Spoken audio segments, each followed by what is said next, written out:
അഹല്യയിലെ വിദഗ്ധരായ ഡോക്ടർമാരുടെ ചികിത്സ കൊണ്ട് എനിക്ക് എന്റെ കാഴ്ചശക്തി പൂർണ്ണമായും തിരിച്ചു കിട്ടി. ഇപ്പൊ എനിക്ക് ഈസിയായി വായിക്കാം. നേത്ര സംരക്ഷണത്തിന് നമ്മുടെ Ahalya. Ahalya foundation eye hospital, കേരളത്തിൽ എല്ലായിടത്തും. ശക്തമായ മഴയ്ക്ക് ശമനമായതോടെ താഴ്ന്ന പ്രദേശങ്ങളിൽ നിന്ന് വെള്ളം ഇറങ്ങി തുടങ്ങി. 11 കുടുംബങ്ങളാണ് ദുരിതാശ്വാസ ക്യാമ്പിൽ കഴിയുന്നത്. മൂവാറ്റുപുഴ നഗരത്തിൽ ശക്തമായ മഴയ്ക്ക് ശമനമായതോടെ താഴ്ന്ന പ്രദേശങ്ങളിൽ നിന്നും വെള്ളമിറങ്ങി തുടങ്ങി. ബുധനാഴ്ച രാത്രിയിലും വ്യാഴാഴ്ചയും പെയ്ത ശക്തമായ മഴയെ തുടർന്ന് മൂവാറ്റുപുഴയിലെ താഴ്ന്ന പ്രദേശങ്ങളിൽ വെള്ളം കയറിയിരുന്നു.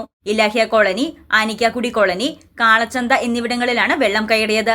എന്നാൽ 2 ദിവസങ്ങളിലായി ശക്തമായ മഴയ്ക്ക് ശമനമായതോടെ വീടുകളിൽ നിന്നും വെള്ളമിറങ്ങിയതോടെ വീടുകൾ ശുചീകരിക്കുന്ന പ്രവർത്തികളും പുരോഗമിക്കുകയാണ്. വെള്ളം കയറിയതിനെ തുടർന്ന് മാറ്റി താമസിപ്പിച്ച 11 കുടുംബങ്ങൾ മാത്രമാണ് നിലവിൽ ദുരിതാശ്വാസ ക്യാമ്പിൽ കഴിയുന്നത്. കടാതി NSS കരയോഗം ക്യാമ്പിൽ 8 കുടുംബങ്ങളും JB സ്കൂളിൽ 3 കുടുംബങ്ങളുമാണ് ക്യാമ്പിൽ കഴിയുന്നത്. മലങ്കര ഡാമിൽ നിന്ന് ഒഴുക്കിവിടുന്ന വെള്ളത്തിന്റെ അളവ് കുറയ്ക്കുകയും ചെയ്തതോടെ മൂവാറ്റുപുഴയാറിൽ ജലനിരപ്പും താഴ്ന്നിട്ടുണ്ട്. News desk Muvattupuzha news.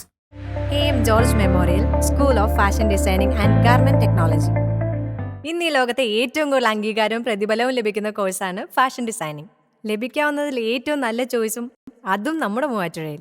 Kerala സർക്കാർ അംഗീകാരത്തോടെ PSC അംഗീകരിച്ച കോഴ്സ്. കൂടാതെ കേട്ടറ്റ് എഴുതി അധ്യാപക മേഖലയിലും ധാരാളം അവസരങ്ങൾ. SC OEC വിഭാഗത്തിൽപ്പെട്ട വിദ്യാർത്ഥികൾക്ക് സ്റ്റൈഫൻഡും സൗജന്യ പരിശീലനവും. ന്യൂനപക്ഷ വിഭാഗത്തിൽപ്പെട്ട വിദ്യാർത്ഥികൾക്ക് സ്കോളർഷിപ്പ് നൽകുന്ന ജില്ലയിലെ ഒരേയൊരു സ്ഥാപനം.